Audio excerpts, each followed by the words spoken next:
Сәлем баршаңызға, бүгін осындай керемет дәмді балды маффиндер дайындаймыз. Каналыма жазылуды ұмытпаңыз, алдағы жаңа рецепттерді біріншілердің қатарынан білетін боласыз.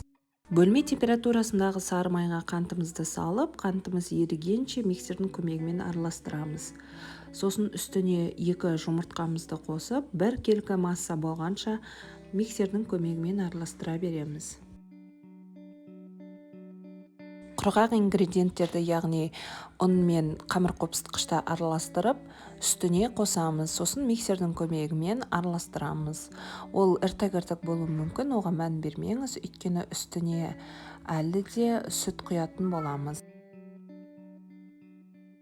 Қамырымыздың үстіне сүт және 1 ас қасық балды салып, тағы да миксердің көмегімен 1 келкі сұйық консистенция шыққанша араластырамыз.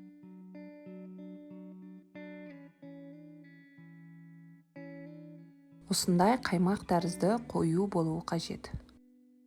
Қағаз капсулаларымызға жартылай толтырып салып шығамыз. Немесе силиконды формаға салсаңыз да болады. Ол барлығы өз қалауыңызда.